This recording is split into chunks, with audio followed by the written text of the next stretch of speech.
Hola, ¿qué tal? Bienvenidos al debate de Fundación Libertad y Desarrollo. Vamos a hablar hoy del anuncio que hiciera el presidente de la República, Bernardo Arévalo, respecto de, lanzar una alianza público-privada para la administración y gestión del Aeropuerto Internacional de La Aurora. Como ustedes saben, el estado del aeropuerto ha sido deplorable en los últimos años. Hay problemas grandes de administración y el presidente ha hecho este anuncio en medio de un congreso al respecto. Así que para comentar este tema ya me acompañan mis dos invitados. Está con nosotros Juan Carlos Zapata, director ejecutivo de Fundesa, y Max Santa Cruz, quien es analista y consultor político. Ambos bienvenidos.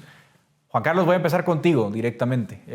Realmente no es tan sorpresivo el anuncio, como lo comentábamos fuera de cámara, en la campaña presidencial del año pasado, en el debate de segunda vuelta. Concretamente, el presidente Arévalo se refirió, el entonces candidato y hoy presidente Bernardo Arévalo se refirió claramente a las posibilidades de utilizar la figura de las alianzas público-privadas. Tenemos una ley de 2010 al respecto y bueno, lo de ayer en cierta medida es consistente con ese discurso, pero deja de ser un anuncio interesante, sobre todo, como decía en la introducción, por las condiciones del aeropuerto. En términos generales y para calentar un poco el tema, Juan Carlos, ¿cómo viste el anuncio y qué podemos esperar? Bienvenido. Muchas gracias, Edgar, y un saludo a Max. Lo primero, creo que es el anuncio más importante de este gobierno en términos prácticos de infraestructura para el país, para empezar a pensar en nuevos modelos. Lo primero que tenemos que reconocer es que un país con las condiciones que tenemos en Guatemala, donde no hay escuelas, no hay hospitales, no hay centros de salud, hay lugares donde no hay ni siquiera agua. Guatemala no tiene las condiciones para mantener un aeropuerto cuando perfectamente se puede generar y existen las herramientas legales para hacerlo a través de una alianza público-privada donde la propiedad la mantiene el Estado. Entonces, eso es un primer mensaje muy importante. Lo segundo es que Guatemala, como hemos visto por los diferentes indicadores internacionales, el índice de desarrollo de viajes y turismo que publica el Foro Económico Mundial, ya coloca a Guatemala en la posición 100 de 119 países. Y en gran parte es por la muy mala infraestructura aeroportuaria que coloca al país en la posición 99 de 119 países. Así es que razones existen, muchas, desde que Guatemala realmente no tiene los recursos para poder mantener una operación que muy bien puede ser administrada por los mejores operadores privados, que además le puede generar un canon importante al gobierno, porque eso es otro tema. A través de las alianzas público-privadas se puede establecer en el contrato un canon de ingresos y que el Estado no pierde la propiedad del activo. Así es que vamos a tener un aeropuerto en muchas mejores condiciones, porque la inversión que se necesita son casi 158 millones de dólares para ponerlo en perfectas condiciones. Además, vamos a tener un operador de primer nivel que pueda estar buscando nuevas conexiones a Guatemala. Eso va a incrementar las condiciones de turismo, de comercio, de servicios, pero también de inversión, porque recordemos que todos los inversionistas pues pasan por el aeropuerto. Y por el otro lado, pues tenemos que también reconocer que Guatemala tiene hoy por hoy uno de los peores aeropuertos de toda Centroamérica, cuando siendo el país más grande deberíamos de tener el mejor aeropuerto de Centroamérica. Pero ayer veíamos la comparación con República Dominicana y cómo ellos con un aeropuerto que lo fueron a poner donde no había nada, pues como es Punta Cana, hoy es un destino turístico que atrae mucha inversión, mucho turismo desde Europa y desde otros destinos. Max, políticamente, ¿cómo has visto el mensaje? Obviamente, yo decía, no debería ser sorprendente porque es algo que él había anunciado en campaña, pero siempre hay sobre algunas bases más progresistas alguna manifestación, digamos, de cuestionamiento o lo que sea. Pero me parece también claro introducir en la pregunta que no es una privatización, para empezar, ¿no? Es una alianza público-privada donde, como nos explicó Juan Carlos, el activo sigue en manos del Estado. Simplemente la inversión que pueda hacer un particular sobre un bien estatal se refiere a la inversión, a la gestión, a la administración, y el Estado mantiene el activo y recibe algún beneficio por esa cuestión. ¿Cómo lo has visto tú, Max? Bueno, yo en este primero agradecer el espacio y la oportunidad, un verdadero gusto coincidir con Juan Carlos.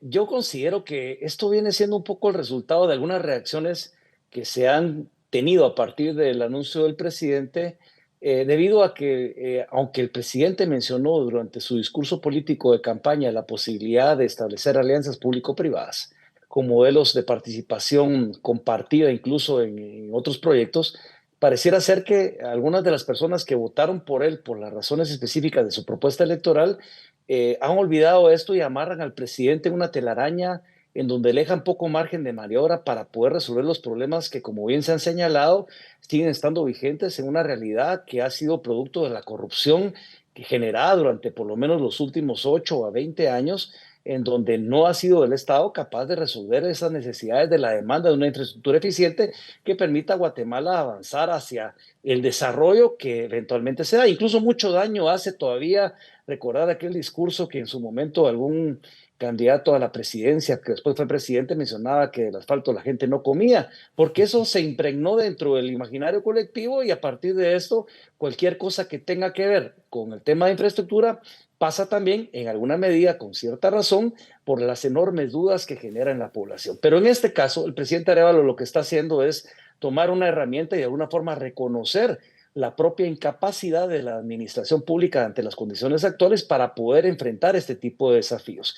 Es decir, yo creo que es importante que ahora como ciudadanos maduremos en la necesidad de ver cuál es esta posibilidad, esta alternativa, veamos sí como ciudadanos qué manera podemos fiscalizar permanentemente que este ejercicio de apertura sea transparente para todos y que se designe finalmente a quien resulte ganador al más idóneo para ello. Pero también quisiera hacer brevemente y partir esto y dejarlo en el análisis. Entendería yo que esta concesión o esta alianza público-privada todavía tiene un proceso que superar, donde el Congreso no la hace fácil, pero también tendría que dividirse, imagino yo, en la parte de operación y funcionamiento como tal, en que funcionen los elevadores, las gradas, que las condiciones del aeropuerto sean las idóneas para la operación y manejo, pero también hay un componente que no creo que sea delegable, que es la función de responsabilidad como Estado en garantizar las condiciones específicas de administración y seguridad aeroportuaria o las condiciones que se firman como un Estado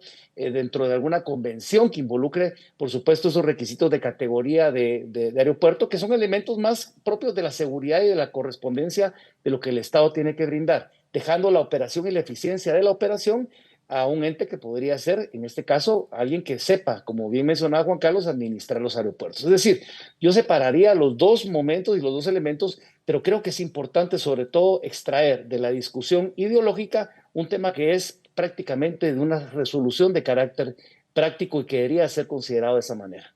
Bueno, todavía no conocemos la fórmula que va a tomar el gobierno para esta alianza público-privada. Hay varias opciones dentro del marco legal, pero pues, lo que decía Max es importante, ¿verdad, Juan Carlos? O sea, la parte aeronáutica obviamente es algo que el Estado mantiene, ¿no? Lo que se está hablando es de la administración de la parte del aeropuerto, ¿no?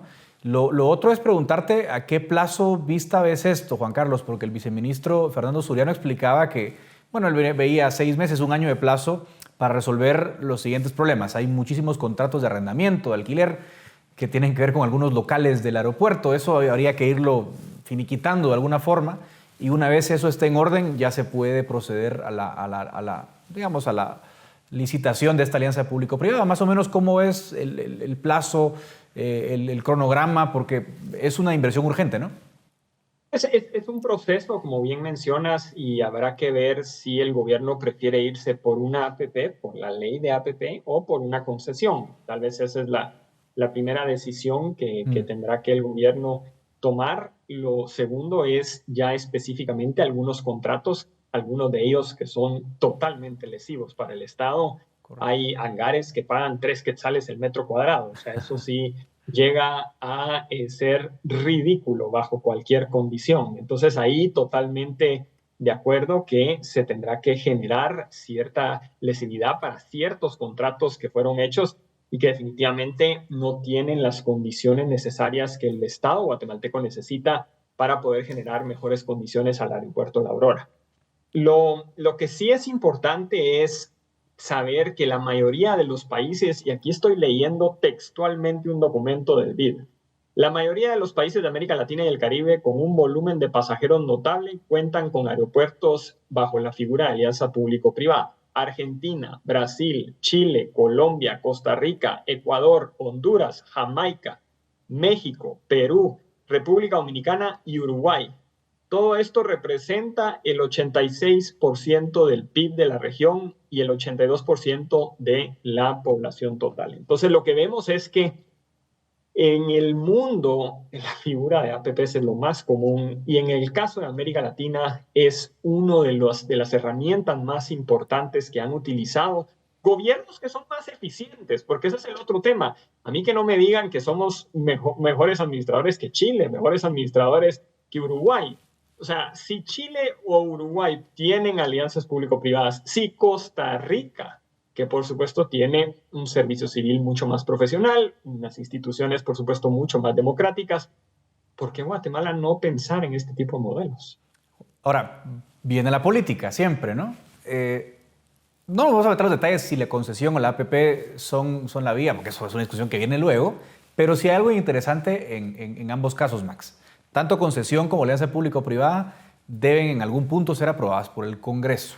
Es decir, este proyecto, cualquier proyecto de concesión o de APP va a llegar al Congreso. Tuvimos una experiencia con la autopista Escuintla-Puerto Quetzal. En 2019 el Congreso votó en contra.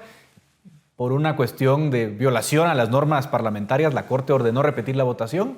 En diciembre del 2021, con mucho esfuerzo pasó, ¿no? Y se aprobó ese contrato.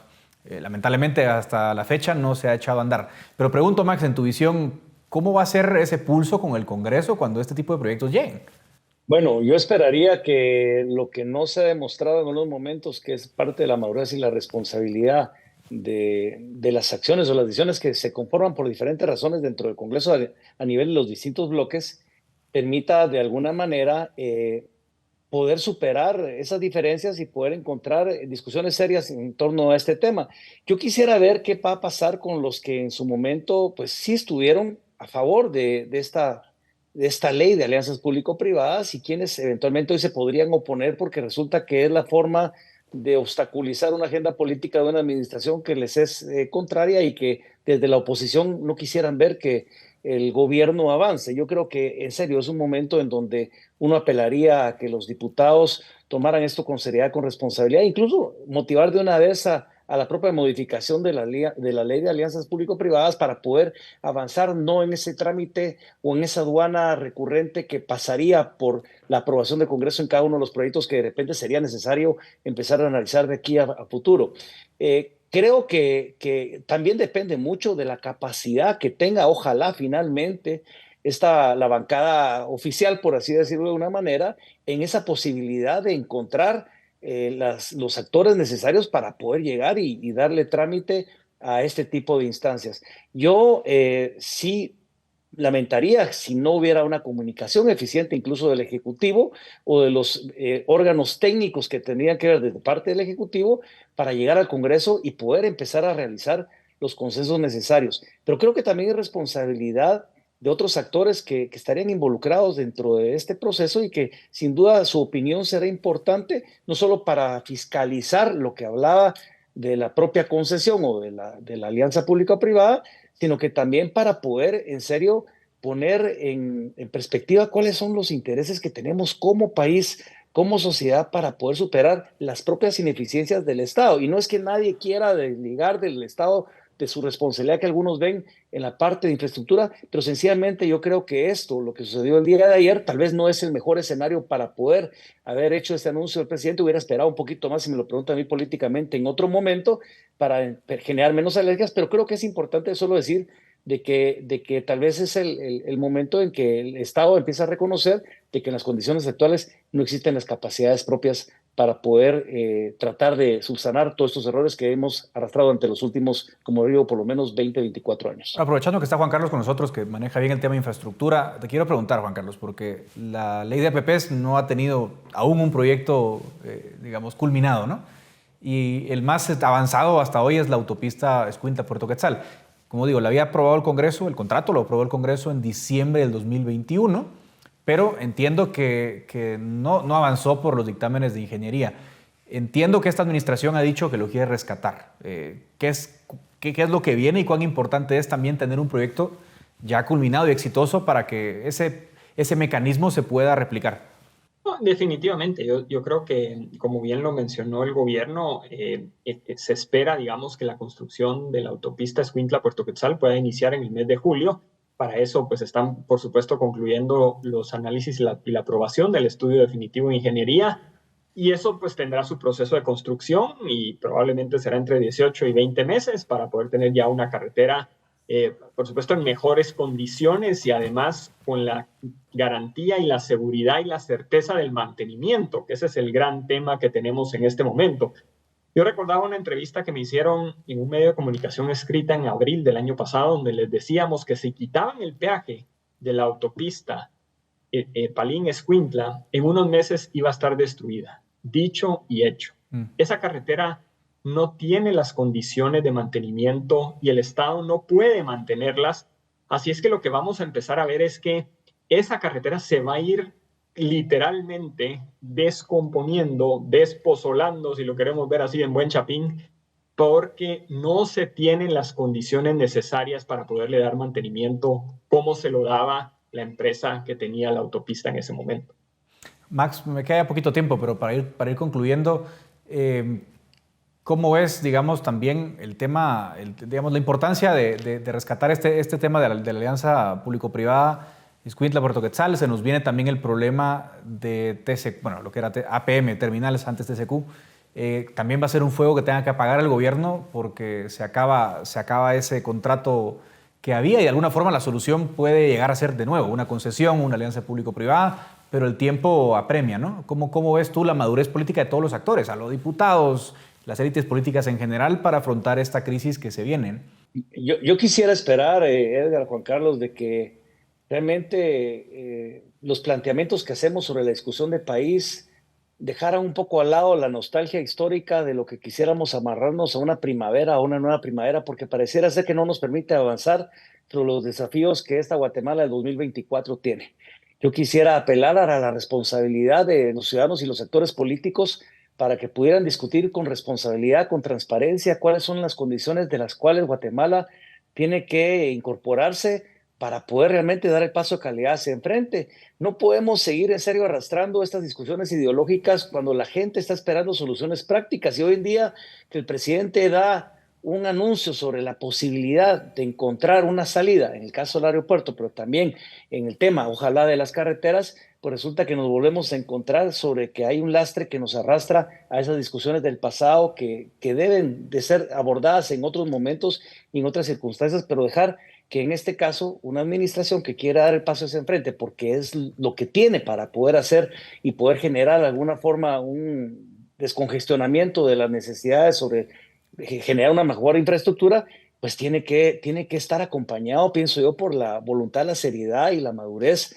de actores políticos y de actores sociales. Creo que es un momento importante de inflexión en Guatemala donde vamos a ver si estamos dispuestos a cambiar y avanzar como país o vamos a querer seguir detenidos sobre discusiones que no nos permiten avanzar. Y eso no es un tema de transparencia, no es un tema únicamente de corrupción o de actores buenos o malos o hegemónicos sobre unos u otros o incluso pérdidas de soberanía. Es un momento de decisiones políticas en las cuales tenemos que enfrentarnos y sentarnos a discutir. Y creo que es un momento importante para que esto no sea considerado como una especie de tregua, sino que verdaderamente se sienten las bases de un verdadero pacto político societal que nos permita avanzar en este y en otros tantos temas que todavía tenemos pendientes en la agenda nacional. Querido Juan Carlos, querido Max, muchas gracias por acompañarme en este espacio. Hasta aquí llega el debate de Fundación Libertad y Desarrollo.